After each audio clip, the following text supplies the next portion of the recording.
నమస్తే, welcome to NSTV. ముందుగా వార్తల్లోని ముఖ్యాంశాలు. పోలవరం జిల్లా రంపచోడవరం నియోజకవర్గం దేవీపట్నం మండలం ఇందుకూరు గ్రామంలో భూ వివాదం కలకలం రేపుతోంది.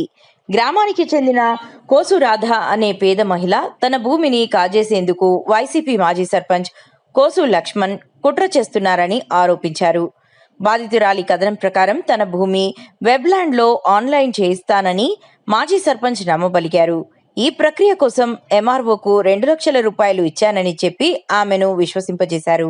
అయితే 3 సంవత్సరాలు గడిచినా భూమి ఆన్లైన్లో కాలేదని, పైగా తన భూమినే మాజీ సర్పంచ్ అక్రమంగా స్వాధీనం చేసుకున్నారని రాధ ఆరోపిస్తోంది.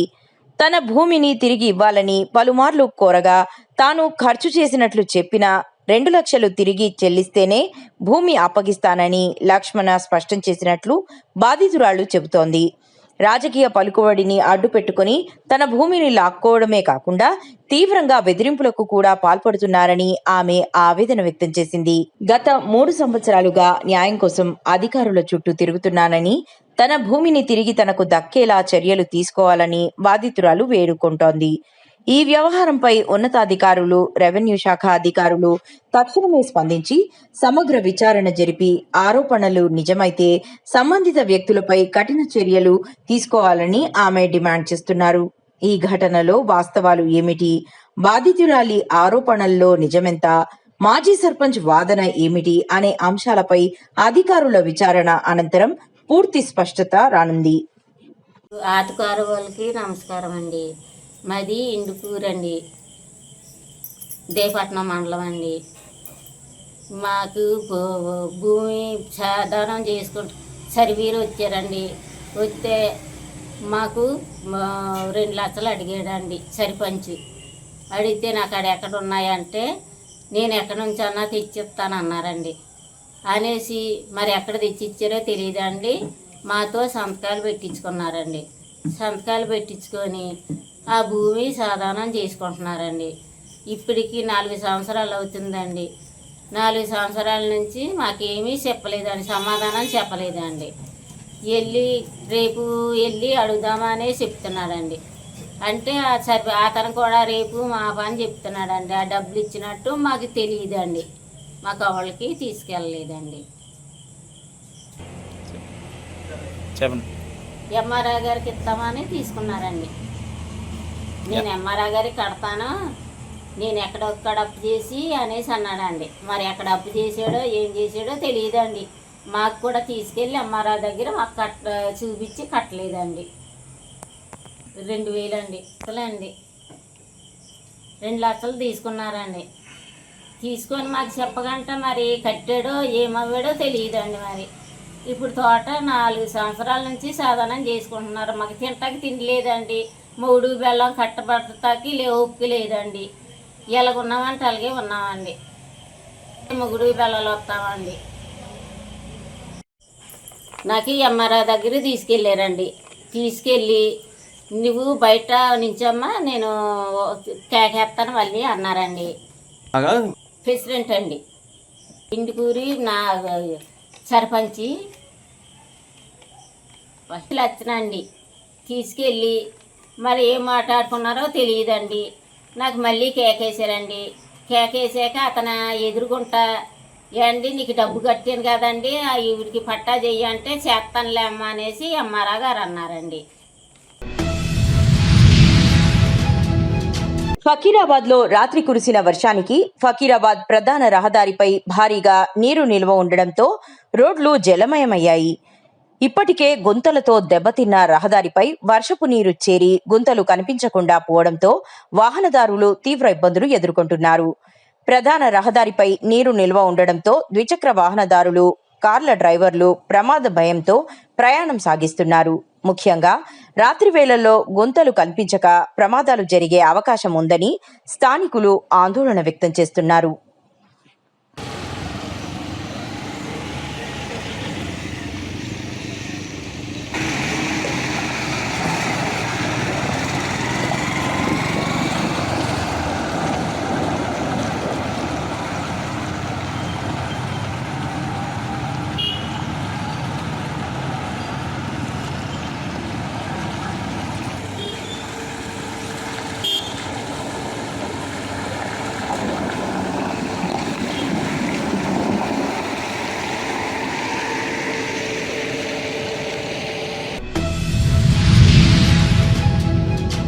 అల్లూరి సీతారామరాజు జిల్లా గూడెం మండలం దేవరపల్లి గ్రామంలో రామాలయ నిర్మాణం కోసం సుమారు 60 గిరిజన కుటుంబాలు కళ్ళు కాయలు కాచేలా ఎదురుచూస్తున్నాయి.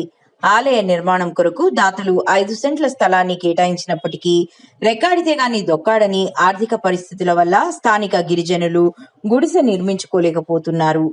తమ ప్రాంతంలో రాములవారి ఆలయాన్ని నిర్మించి తమ ధర్మాన్ని కాపాడుకునే భాగ్యాన్ని ప్రసాదించాలంటూ ఆవేదనతో వారు మీడియాను ఆశ్రయించారు. ఈ నేపథ్యంలో గిరిజనుల ఇబ్బందులను గుర్తించి సమరసత సేవా సమితి వారు ఆలయ నిర్మాణానికి సహాయం చేయాల్సిందిగా తిరుమల తిరుపతి దేవస్థానానికి లేఖ ద్వారా విజ్ఞప్తి చేశారు. Welcome to NSTV. నేను మీ శివ. అల్లూరి సీతారామరాజు జిల్లా గూడెం మండలం దేవరపల్లి గ్రామంలో ఇప్పుడు మనం ఉండడం జరిగింది. అయితే ఇక్కడ మనం చూసుకోవచ్చు, రామాలయం నిర్మాణం కోసం ఇంచుమించు 100 కుటుంబాల వరకు ఇక్కడ ప్రజలు రామాలయం కోసం ఎదురు చూస్తున్నారు. అయితే రామాలయానికి ఎన్ని అప్లికేషన్లు పెట్టినా, ఎంతమందిని ఆశ్రయించినా సరే కానీ ఇక్కడ రామాలయం రావట్లేదు అంటున్నారు. అయితే దీనికి సంబంధించి కొన్ని సంస్థల ద్వారా మా గోడుని పిల్లవించుకుంటామని చెప్పి ఇక్కడ మీడియాని ఆశ్రయించడం జరిగింది.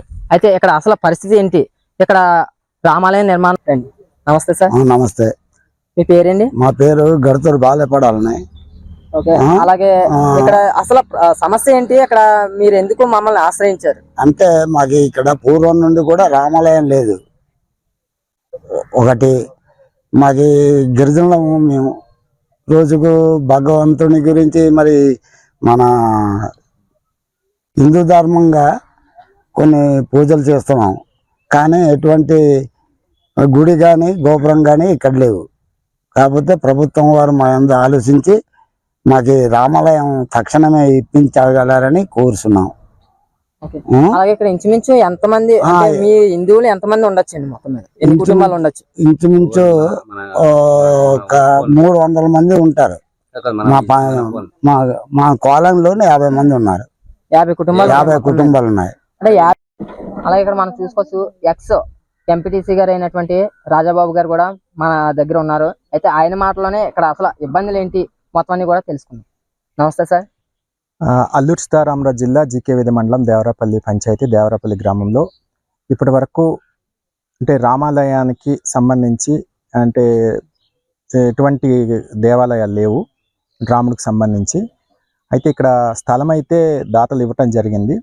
మరి స్థలంలో దేవాలయం కట్టుకోవడానికి ఇక్కడ ఆర్థిక పరిస్థితులు సరిగ్గా లేని కారణంగా సమరత సేవా ఫౌండేషన్ ద్వారా మా దేవరపల్లి గ్రామంలో రామాలయం కట్టించాలని చెప్పేసి మేము కోరుతా ఉన్నాం. అలాగే ఇక్కడ మిగతా గ్రామస్తులంతా మరి ఏకాభిప్రాయంతో స్థలము ఇవ్వటానికి సిద్ధంగా ఉన్నారు. మరి సమరత సేవా ఫౌండేషన్ వారు అలాగే మిగతా దానికి సంబంధించిన పెద్దలందరూ మాకు ఈ దేవాలయానికి సంబంధించి ఆర్థిక సహాయం చేసి దేవాలయం నిర్మించుకున్నట్లయితే ఇక్కడ మరి ఈ ప్రాంతంలో ఉన్న ఆదివాసీలు గిరిజనులు మొత్తం పూజా కార్యక్రమాలు నిర్వహించుకోవడానికి అవకాశం ఉంటుంది. కాబట్టి దయచేసి సమరత ఫౌండేషన్ ద్వారా రామాలయం కట్టుకోవడానికి ఆర్థిక సహాయం చేయవలసిందిగా కోరుతా ఉన్నాం. కరీంనగర్ జిల్లా చింతకుంటలో మన ప్రధానమంత్రి శ్రీ గౌరవ నరేంద్ర మోదీ గారి 12 సంవత్సరాలు పూర్తయిన సందర్భంగా ఈ రోజు మన కేంద్ర హోంశాఖ సహాయ మంత్రి బండి సంజయ్ అన్న గారి పిలుపు మేరకు స్వచ్ఛతా కార్యక్రమంలో భాగంగా మనబడి మన బాధ్యత కార్యక్రమం తీసుకోవడం జరిగింది. అందులో భాగంగా మన చింతకుంటలోని హై స్కూల్ పాఠశాలలో మన చింతకుంట బీజేపీ శాఖ తరపున స్వచ్ఛతా కార్యక్రమం నిర్వహించడం జరిగినది.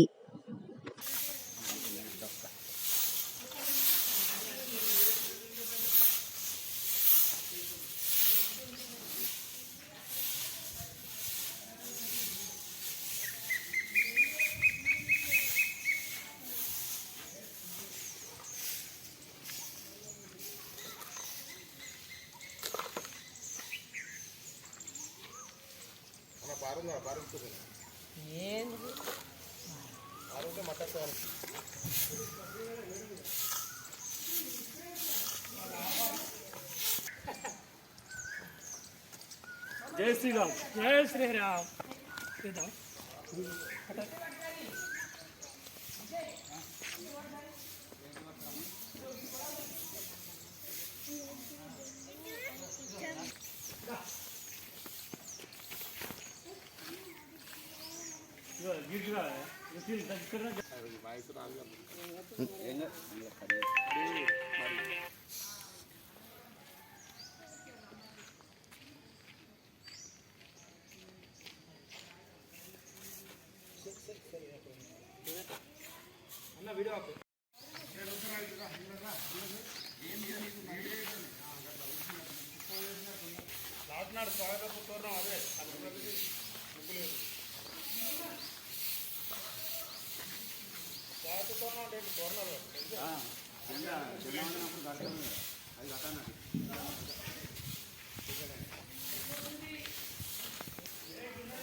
గౌరవనీయులు పెద్దలు మన భారతదేశ ప్రధానమంత్రి నరేంద్ర మోడీ గారి 12 సంవత్సరాల పరిపాలన భాగంగా ఈరోజు మన కేంద్ర హోంశాఖ సహాయ మంత్రి శ్రీ బండి సంజయ్ అన్న గారి పిలుపు మేరకు మన ఊరు మన బాధ్యత అనే కార్యక్రమం తీసుకోవడం జరిగింది. ఇందులో భాగంగా చింతకుంట హై స్కూల్లోని రూమ్లు మరియు బయట స్వచ్ఛత కార్యక్రమం నిర్వహించడం జరుగుతుంది. ఇదంతా ఊడ్చి క్లీన్ చేయడం జరుగుతుంది. ఈ కార్యక్రమానికి చింతకుంట బీజేపీ శాఖ తరపున మొత్తం క్లీన్ చేయడం జరుగుతున్నది. అలాగే రేపు కూడా స్వాగత తోరణాలు కట్టి సోమవారం నాడు స్వాగత కార్యక్రమం కూడా ఏర్పాటు చేస్తున్నాము. దీనికి సహకరిస్తున్న బీజేపీ కార్యకర్తలందరికీ నా యొక్క ధన్యవాదాలు. జై శ్రీరామ్. జై భారత్. కాకినాడ జిల్లా ప్రతిపాడు నియోజకవర్గంలోని పెద్దనపల్లి గ్రామంలో వెలిసిన శ్రీ గుబ్బల అమ్మవారి 12వ వార్షిక జాతర మహోత్సవాలు భక్తి శ్రద్ధల మధ్య ఘనంగా ప్రారంభమయ్యాయి. జాతర ఉత్సవాలలో భాగంగా తొలి రోజు అమ్మవారికి సాంప్రదాయబద్ధంగా బాణాల కార్యక్రమాన్ని నిర్వహించారు. ఆలయ ప్రాంగణం భక్తజనులతో కలకలరాడగా ప్రత్యేక పూజలు, హారతులు, మంగళ వాయిద్యాల నడుమ అమ్మవారికి విశేష సేవలు నిర్వహించారు. ఈ సందర్భంగా ఆలయ అర్చకులు, గ్రామ పెద్దలు మాట్లాడుతూ జాతర మహోత్సవాలను ప్రతి సంవత్సరం భక్తి శ్రద్ధలతో నిర్వహిస్తున్నామని తెలిపారు. రేపు జరగనున్న ప్రధాన జాతర ఉత్సవాల కోసం అన్ని ఏర్పాట్లు పూర్తి చేసినట్లు వెల్లడించారు. పరిసర గ్రామాల నుంచి పెద్ద సంఖ్యలో భక్తులు తరలివచ్చి అమ్మవారిని దర్శించుకుని తీర్థ ప్రసాదాలు స్వీకరించి అమ్మవారి ఆశీస్సులు పొందాలని వారు ఆకాంక్షించారు. భక్తుల రద్దీని దృష్టిలో ఉంచుకుని ప్రత్యేక ఏర్పాట్లు చేపట్టినట్లు నిర్వాహకులు తెలిపారు. జాతర సందర్భంగా పెద్దనపల్లి గ్రామం ఆధ్యాత్మిక శోభతో కలకలరాడుతోంది. మాది కాకినాడ జిల్లా ఏలాసర మండలం పెద్దనపల్లి గ్రామం. మన గ్రామ తల్లి గుబ్బాలమ్మ వారు మా ఊరికి వచ్చి ఇప్పుడు 13 సంవత్సరాలు అవుతుంది. గుడి కట్టి 2వ సంవత్సరం. అమ్మవారికి నెలకు అలంకారము, ప్రతి సంవత్సరము బోనాలతో మనకి ప్రతి సంవత్సరము నవదుర్గలతో మా డప్పు సౌండ్లతో మా ఇంటికి ఆడపడుచులతో మహిళలతో ఎక్కువ మా గ్రామానికి మహిళలు ఎక్కువ సహకరిస్తున్నారు నాకు.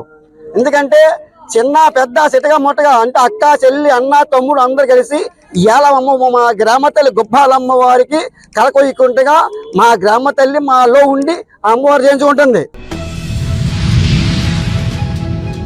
ఎన్టీఆర్ జిల్లా తిరువూరు నియోజకవర్గ వైసీపీ ఆధ్వర్యంలో ఘనంగా చంద్రబాబు వెన్నుపోటుకు 2 ఏళ్లు నిరసన ప్రదర్శన కార్యక్రమం నిర్వహించారు.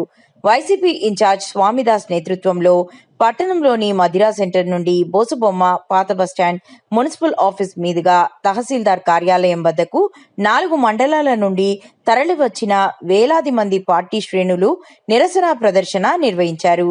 ఈ కార్యక్రమంలో ఉమ్మడి కృష్ణా జిల్లా మాజీ జెడ్పీ చైర్పర్సన్ నల్లగట్ల సుధారాణి, పట్టణ మరియు మండల పార్టీ అధ్యక్షులు రేగళ్ల మోహన్ రెడ్డి, తాళ్ళూరి నవీన్ కుమార్, రాష్ట్ర, జిల్లా, నియోజకవర్గ, మండల, పట్టణ, గ్రామ వివిధ హోదాల్లోని నాయకులు, మహిళా నేతలు, కార్యకర్తలు, అభిమానులు భారీ సంఖ్యలో పాల్గొన్నారు.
నాయకత్వం వడ్డలాలి నల్లగట్ల సోమేష్ గారి నాయకత్వం వడ్డలాలి రమేష్ గారి నాయకత్వం వడ్డలాలి దేవినేని రమేష్ గారి నాయకత్వం వడ్డలాలి దేవినేని అవినేష్ గారి నాయకత్వం వడ్డలాలి నల్లగట్ల సోమేష్ గారి నాయకత్వం వడ్డలాలి నల్లగట్ల సోమేష్ గారి నాయకత్వం వడ్డలాలి నల్లగట్ల సోమేష్ గారి నాయకత్వం ఇదే నీ రాజ్యం ఇదే నీ రాజ్యం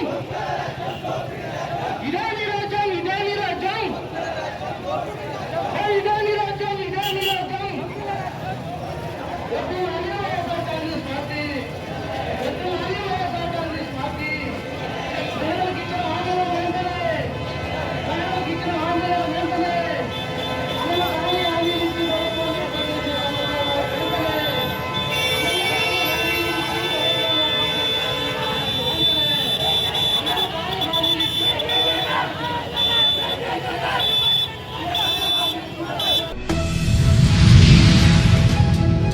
నాగర్ కర్నూలు జిల్లా వంగూరు మండలం రాంగాపూర్ గ్రామంలోని గ్రామ పంచాయతీ దగ్గర గ్రామ సర్పంచ్ ఉప సర్పంచ్ ఆధ్వర్యంలో నిర్వహించిన విజయ్స్ ఇందిరా పిల్లల ఆసుపత్రి కల్వకుర్తి ఉచిత వైద్య శిబిరం విజయవంతం అయిందని గ్రామ సర్పంచ్ తెలిపారు.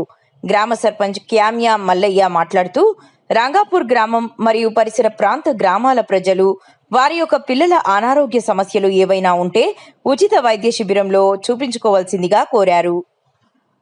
ఉచిత వైద్య శిబిరం పెట్టడం చాలా సంతోషకరం. వచ్చిన సర్పంచ్ గారికి మన డాక్టర్ గారికి కృతజ్ఞతలు. ఇంకా ఈరోజు వర్షం వచ్చినందుకు ఇంకా జనాలు రాలేకపోయారు. ఒకసారి నెక్స్ట్ టైం ఒకసారి ముందు మొదలు పెడితే చాలామంది వస్తారు. ఇంతకుముందు వేరాకులు అవి సక్సెస్ అయింది. చాలామంది 100 మంది వరకు. ఈరోజు వర్షం పడడానికి తగ్గారు. నెక్స్ట్ టైం ఒకసారి చూసి టైం పెట్టండి సార్. ధన్యవాదాలు.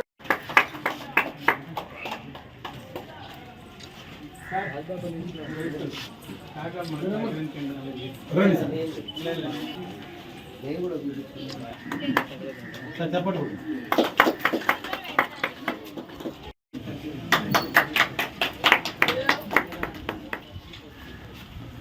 ఈ విధంగా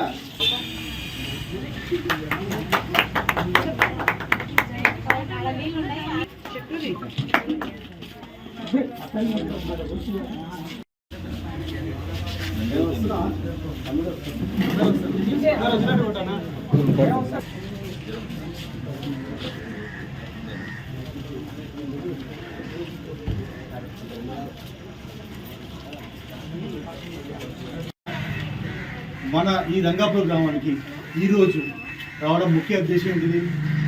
ప్రతి పిల్లవాడు ఆరోగ్యంగా ఎదగాలి. పిల్లవాడు ఆరోగ్యంగా ఎదిగితే తల్లిదండ్రులు సంతోషం. అలాగే ఆరోగ్యకరమైన పిల్లవాడే ఎదిగి ఒక గొప్ప పౌరుడిగా మారి చదువు ప్రతి ఒక్క అంశంలో దానికి ముడిపడి ఉంటుంది. కాబట్టి ఇంత ప్రాధాన్యత కదా ఈ పిల్లల ఆరోగ్యాన్ని దృష్టిలో పెట్టుకుని మన ఇందిరా పిల్లల ఆసుపత్రి ఏదైతే స్థాపించబడిందో అక్కడి నుంచి అత్యంత అనుభవం డాక్టర్ దగ్గరికి వచ్చి మీ దగ్గరికి వచ్చి పిల్లల్ని చెక్ చేయాలి, వాళ్ళ ఆరోగ్యాన్ని చూడాలి, వాళ్ళు చక్కగా ఆరోగ్యంగా ఉండేలా ఉచిత వైద్యం అందించాలన్న ఒక సదుద్దేశం ఇక్కడ రావడం జరిగింది. అక్కడ కూడా ప్రతి ఆదివారం మీ అందరికీ ఉచితంగానే అక్కడ చూడబడుతుంది. కాబట్టి ఆ సదుపాయం కూడా మీరు ఉపయోగించుకోవాలి. మరి ఈ పిల్లల ఆసుపత్రి గురించి తను అక్కడ అందించే వైద్యం గురించి మీకు ఏ విధమైన సేవలు అందించగలరన్న అంశాలన్నింటినీ కూడా మన ఇందిరా చిల్డ్రన్ పిల్లల హాస్పిటల్లో ఉన్న మన డాక్టర్ అర్జున్ గారు మాట్లాడాలని కోరుతున్నారు.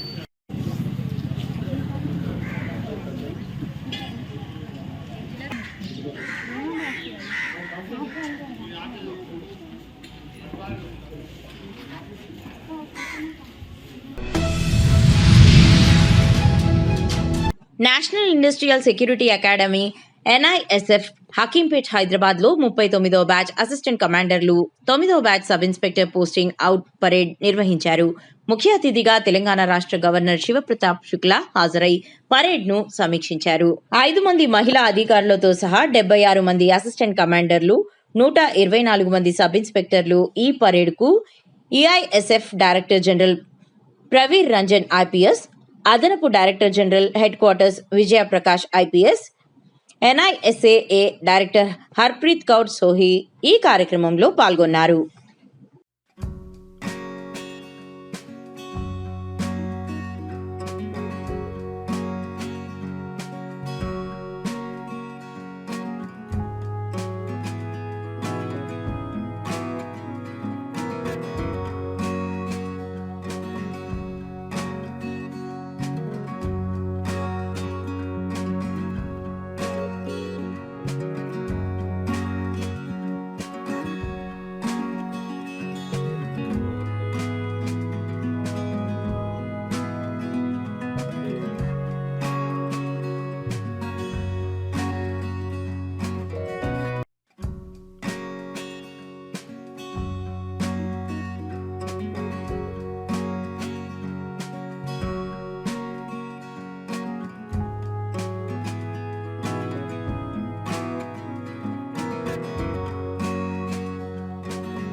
పడిమట్టిగూడెం ఓ వెంచర్ లేఅవుట్ అనుమతుల కోసం ₹1,00,000 డిమాండ్ చేశారు.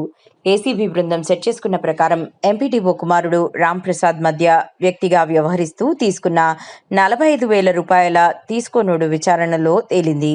విచారణ ప్రకారం ఎంపీడీఓ రాధిక, ఎంపీ కెనరా యాకయ్యను ఏసీబీ అధికారులు అరెస్ట్ చేయడం జరిగింది.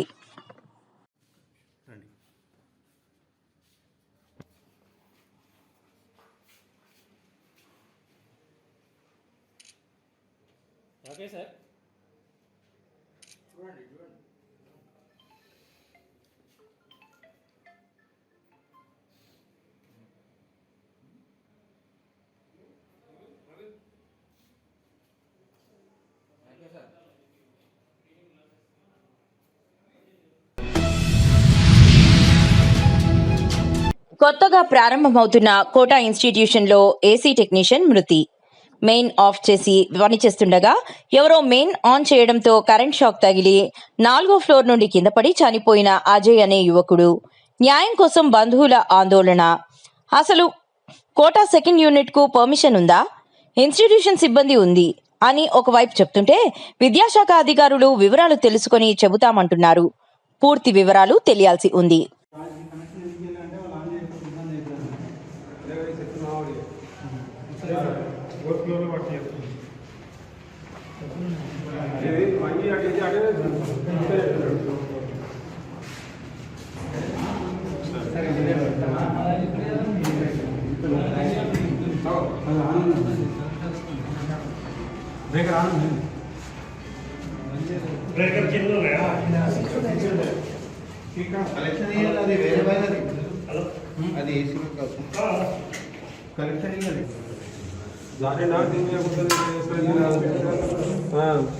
చెప్పులు ఇప్పండి, చెప్పులు ఉంటుంది ఇక్కడైతే కూర్చోండి, ఇక్కడైతే పెట్టలేదు సార్ అది.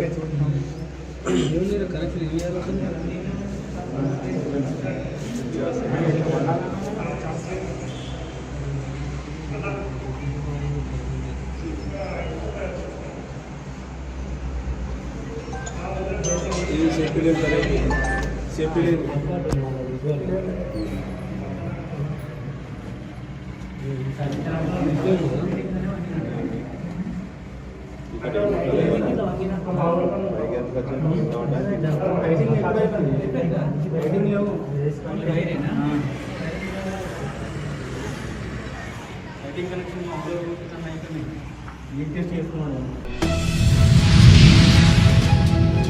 పోలవరం జిల్లా రంపచోడవరం నియోజకవర్గం దేవీపట్నం మండలం ఏదుకూరు గ్రామంలో భూ వివాదం కలకలం రేపుతోంది. గ్రామానికి చెందిన కోసు రాధ అనే పేద మహిళ తన భూమిని కాజేసేందుకు వైసీపీ మాజీ సర్పంచ్ కోసు లక్ష్మణ్ కుట్ర చేస్తున్నారని ఆరోపించారు. బాధితురాలి కథనం ప్రకారం తన భూమి వెబ్లాండ్లో ఆన్లైన్ చేయిస్తానని మాజీ సర్పంచ్ నమ్మబలికారు. ఈ ప్రక్రియ కోసం ఎంఆర్ఓకు 2 లక్షల రూపాయలు ఇచ్చానని చెప్పి ఆమెను విశ్వసింపజేశారు. అయితే 3 సంవత్సరాలు గడిచినా భూమి ఆన్లైన్లో కాలేదని, పైగా తన భూమినే మాజీ సర్పంచ్ అక్రమంగా స్వాధీనం చేసుకున్నారని రాధ ఆరోపిస్తోంది. తన భూమిని తిరిగి ఇవ్వాలని పలుమార్లు కోరగా తాను ఖర్చు చేసినట్లు చెప్పినా 2 లక్షలు తిరిగి చెల్లిస్తేనే భూమి అప్పగిస్తానని లక్ష్మణ స్పష్టం చేసినట్లు బాధితురాళ్లు చెబుతోంది.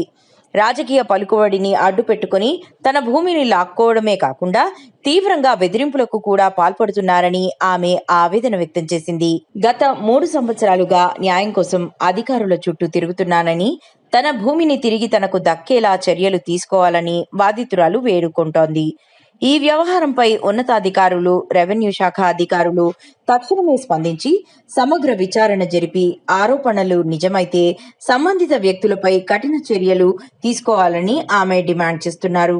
ఈ ఘటనలో వాస్తవాలు ఏమిటి, బాధితురాలి ఆరోపణల్లో నిజమెంత, మాజీ సర్పంచ్ వాదన ఏమిటి అనే అంశాలపై అధికారుల విచారణ అనంతరం పూర్తి స్పష్టత రానుంది. ఆటకారు వాళ్ళకి నమస్కారం అండి.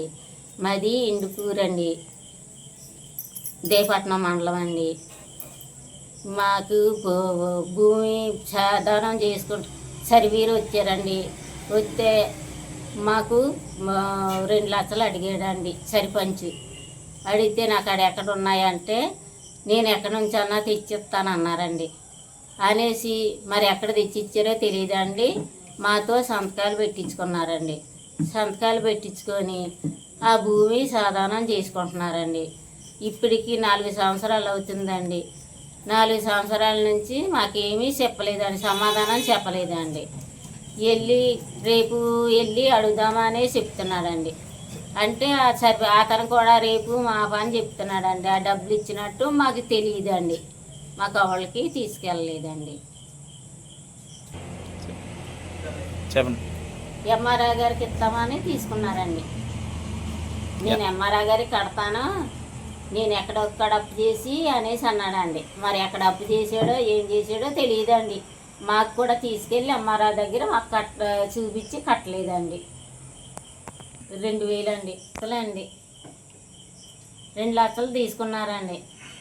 తీసుకొని మాకు చెప్పగంట మరి కట్టాడో ఏమవ్వాడో తెలియదండి. మరి ఇప్పుడు తోట 4 సంవత్సరాల నుంచి సాధనం చేసుకుంటున్నారు. మాకు తింటాకి తిండి లేదండి, మూడు బెల్లం కట్టబడతాకి ఉప్పు లేదండి. ఎలాగున్నామంటే అలాగే ఉన్నామండి. ముగుడు బెల్లలు వస్తామండి. నాకు ఎంఆర్ఆ దగ్గర తీసుకెళ్ళారండి. తీసుకెళ్ళి నువ్వు బయట నుంచమ్మా నేను కేకేస్తాను మళ్ళీ అన్నారండి. ప్రెసిడెంట్ అండి, ఇంటికూరి నా సర్పంచి లచ్చనండి. తీసుకెళ్ళి మరి ఏం మాట్లాడుకున్నారో తెలియదండి. నాకు మళ్ళీ కేకేసారండి. కేకేసాక అతను ఎదురుగుంటా ఏండి నీకు డబ్బు కట్టాను కదండి, ఈవిడికి పట్టా చెయ్యి అంటే చేస్తానులే అమ్మ అనేసి ఎంఆర్ఆ గారు అన్నారండి.